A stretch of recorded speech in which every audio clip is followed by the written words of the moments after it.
l'opportunité de voir un peu tout ce qui se passe au salon aujourd'hui.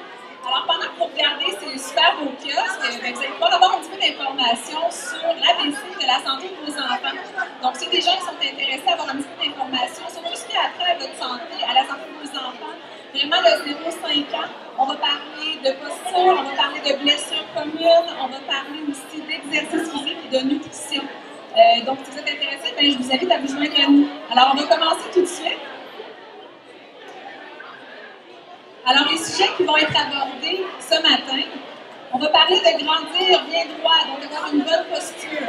On va vraiment partir de la naissance jusqu'aux 5-10 ans. Ensuite de ça, on va parler de comment travailler avec les blessures communes de l'enfance. On va aussi parler d'activité physique et d'alimentation, comme je vous le disais. Donc, on va commencer au niveau de la posture. Alors, qu'est-ce qui est important au niveau de la posture? Dans le fond, c'est vraiment qu'il y a un impact au niveau de la santé.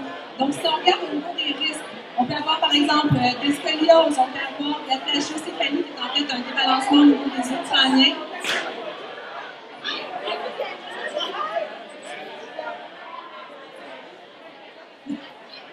Ensuite de ça, évidemment, ça peut causer des douleurs, ça peut causer des problèmes au niveau musculaire, articulaire.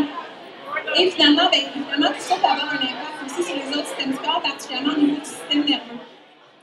Maintenant, comment on fait pour prévenir les problèmes au niveau postural? Bien, évidemment, il y a de la prévention à faire. Donc, s'assurer d'avoir une bonne posture, on va en parler tantôt. On va parler aussi de correction. Donc, on peut parler il y a déjà un problème qui s'est présenté. Donc, on peut parler de la chiropratique, on peut parler aussi d'exercice physique, on peut parler, par exemple, d'avoir une orthèse qui peut aider à ce niveau-là aussi. Et évidemment, dans les bonnes habitudes. Maintenant, au niveau des bébés, si on regarde ici, au niveau de la position couchée, je pense que ça, c'est quelque chose que tout le monde est déjà pas mal au courant. Un bébé devrait dormir en général sur le dos. C'est sûr que la plupart des enfants maintenant passent beaucoup d'heures dormir sur le dos, ce qui peut avoir un impact au niveau de la forme du crâne, donc la plagiocéphalie. Donc, il faut faire attention à ce niveau-là, plus au niveau des autres moments de la journée. Ensuite de ça, au niveau de la position assise, il faut vraiment faire attention. Si vous regardez l'image avec le petit bébé qui est assis dans le fameux bumbo, le bumbo, c'est quelque chose qui peut être intéressant, mais seulement au moment où l'enfant est capable de s'asseoir naturellement et capable de tenir sa tête. Parce que si vous regardez l'image qui est là, on voit vraiment que le petit bébé va avoir une tension au niveau cervical. Ensuite de ça, si on regarde au niveau des positions d'allaitement, j'espère que je vous cache. Je pense que je vais m'installer ici. Okay. Alors, si on regarde au niveau des postures d'allaitement, c'est important aussi. Si vous regardez les images, vous allez voir que dans les deux cas, les images qui sont là présentent un bébé qui a la tête tournée. Normalement, lorsque le bébé est allaité, sa tête devrait être droite, devrait être dans le fond ventre à ventre avec la maman ou vraiment installée sans avoir une rotation au niveau de la tête. Donc, c'est juste à faire attention. Et je fais un petit mot sur les fameuses chaises vibrantes ou les chaises d'appoint pour les bébés. C'est vraiment quelque chose qu'il faut limiter dans le temps. Comme je vous disais, les bébés dorment en général sur le dos, donc il y a déjà un point de pression qui est derrière la tête de façon assez importante. Donc, dans les positions assises, où est-ce qu'on a toujours un appui derrière la tête, c'est juste qu'on devrait essayer de limiter le plus possible. Oui! On est tassé pour qu'on voit bien. Maintenant, au niveau de la posture pour les enfants, un petit peu plus haut. Donc, la position couchée, on reste un peu dans la même direction. Donc, soit sur le dos, couché sur le côté aussi. À partir de l'âge de 12 ans, on peut aller avec un oreiller qui va avoir une petite forme pour soutenir la forme du cou. Si c'est quelque chose qui vous intéresse de voir, si vous allez au kiosque de la clinique ABC chiropratique, vous allez voir ces petits oreillers qui sont faits spécialement pour les enfants, qui sont vraiment très, très intéressants, comme on voit sur l'image ici. Ensuite de ça, évidemment, les enfants qui vont en prématernelle, en garderie ou à l'école, c'est important aussi de s'assurer que le poste de travail soit bien adapté à eux, qu'il n'y ait pas les bras dans les airs et qu'ils ne soient pas pliés en deux. La position aussi, lorsqu'on est au sol, éviter la position en W, qui peut faire vraiment des problèmes au niveau des genoux, des hanches et du bassin. Et même chose, dans le fond, la position en indien, c'est plus intéressant lorsque les enfants sont au sol.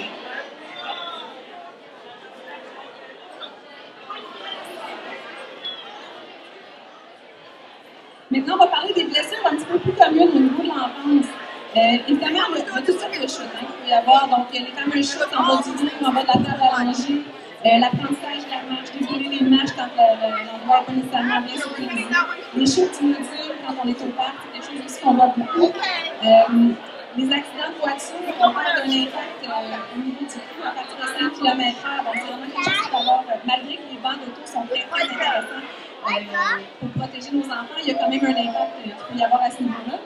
Et j'ai marqué aussi la dislocation, c'est quelque chose qu'on voit relativement régulièrement quand on a, par exemple, un parent qui va tenir l'enfant, qui va tirer par le bras. C'est pas quelque chose qui est très, très grave, qui se corrige très, très bien, mais c'est quand même quelque chose de commun, donc il faut faire attention à ça aussi. Je prends un petit temps aussi pour parler des traumatismes crâniens, ce qu'on appelle aussi les commotions cérébrales. Parce qu'évidemment, c'est quelque chose qu'on voit aussi beaucoup quand on a des impacts ou des blessures au niveau des enfants. Donc, les signes et symptômes, vous voyez, on parle de maux de tête, nausées, vomissement, fatigue, changement de comportement, irritabilité, des étourdissements, des problèmes de concentration. Donc, l'importance de ça, c'est vraiment que si jamais vous avez un enfant qui se cogne la tête, qui se blesse, vous portez attention à ces symptômes-là. En cas de doute, c'est vraiment une consultation qui est nécessaire au niveau médical pour s'assurer que tout va bien à ce niveau-là. Et dans les cas où on diagnostique une commotion cérébrale, il y a vraiment un repos de 4 à 6 semaines qui est recommandé. Donc, il ne faut pas prendre ça à la légère parce que c'est vraiment une blessure au niveau du cerveau. Maintenant, comment on les prévient, ces blessures-là? La première chose, évidemment, c'est la supervision parentale. On fait toujours de notre mieux comme parents, mais évidemment, tout le monde le sait, ça bouge vite, ces petites bébites-là. Donc, ça arrive qu'il faut qu'on les échappe un petit peu. Maintenant, ajuster le siège d'auto, c'est super important. C'est quelque chose que vous pouvez faire aussi. Vous pouvez avoir une consultation au niveau du service de police en général. Ils vont le faire gratuitement pour aller ajuster ce poste de... Pardon, pas le poste de travail, mais l'ajustement du siège d'auto. Dans les sports, porter un casque, c'est quelque chose qui est bien important en vélo, en ski, en skateboard, etc.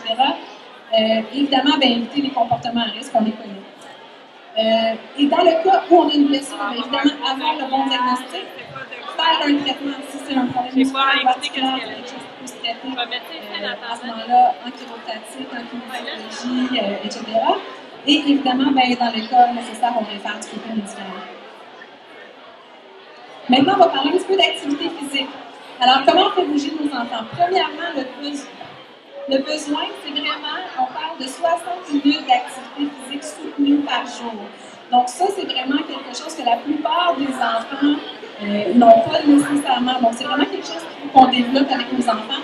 La meilleure manière de le faire, évidemment, c'est que les parents le fassent aussi. Les bénéfices, évidemment, c'est de développer des habitudes de vie pour le futur. Évidemment, avoir des meilleures habiletés cognitives, donc des enfants qui vont avoir une meilleure concentration, qui vont mieux réfléchir, qui vont bien se concentrer à l'école. Ensuite de ça, au niveau des activités, au niveau de la santé physique en général, évidemment, au niveau cardiovasculaire, musculaire, articulaire, la santé osseuse, il y a vraiment un impact à ce niveau-là.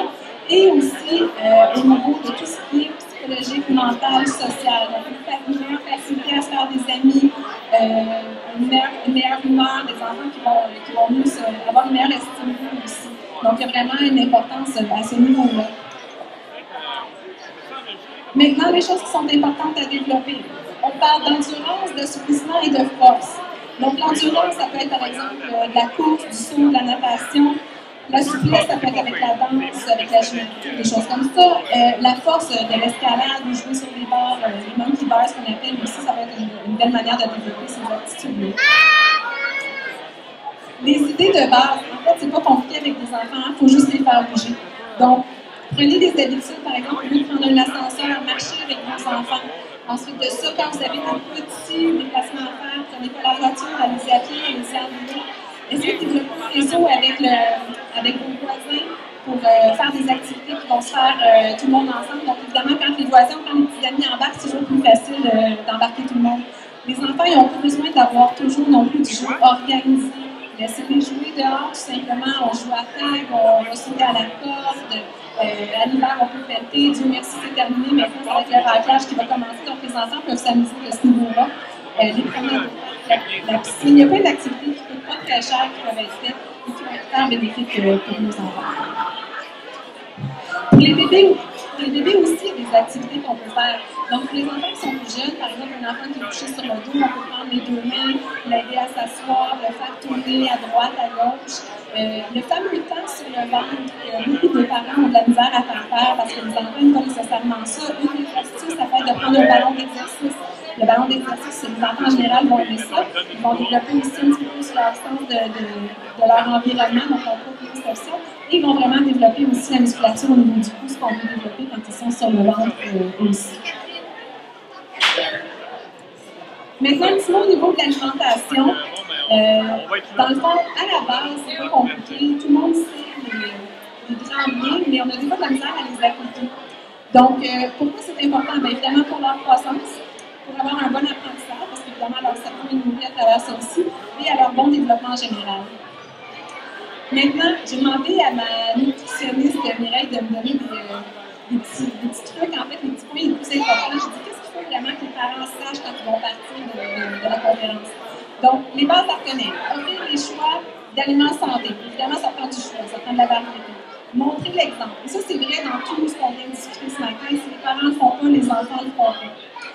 Laisser son appétit, laisser l'appétit de l'enfant vous guider et, dans le fond, pour choisir la quantité de nourriture que vous allez donner à l'enfant. Ce n'est pas nécessaire qu'il y ait une quantité importante à chaque repas. Donc, peut-être prendre plus des petites portions, mais plus souvent au cours de la journée. Puis, évidemment, varier les aliments, suivre le guide alimentaire. Le top 3, les meilleurs trucs à ne pas oublier. Les petites quantités, comme je parlais tantôt, une grande variété, puis le faire en communauté. Ça veut dire qu'il faut que ce soit un plaisir de manger, il faut que ce soit fait en groupe, non pas sur le bord de la table en courant, en écoutant la télévision, de rendre ça quelque chose qui devient, dans le fond, les enfants concentrés à manger, que ce soit un rituel en fait. Donc, en conclusion, pour tous les gens qui sont ici, si vous désirez avoir une copie de la conférence, parce que je suis bien consciente qu'avec tous les kiosques qui sont là, tout le monde est occupé un peu à travers ça. Donc, si vous voulez avoir une copie de cette conférence-là, elle sera disponible. Vous allez juste à venir nous voir à notre kiosque qui est juste là-bas. Ensuite de ça, évidemment, nos professionnels de la clinique sont ici aujourd'hui. Donc, vous allez avoir des chiropraticiens, des kinésiologues, des nutritionnistes, une massothérapeute aussi qui va être là. Donc, si vous avez des questions à leur poser, vous êtes les bienvenus. Ensuite de ça, soyez un parent informé, mais servez-vous de votre bon jugement. Vous allez avoir plein d'informations aujourd'hui qui vont vous être données sur toutes sortes de sujets. C'est bon d'avoir cette information-là, mais en ligne, sachez que comme parent, vous avez un instinct, une intuition, il faut vous y fier aussi. Donc, évidemment, je conclue en vous disant que vous êtes un exemple pour vos enfants. Donc, si vous faites les bons choix santé, vos enfants vont faire la même chose. Alors, je vous remercie. Je vous souhaite une belle fin de journée.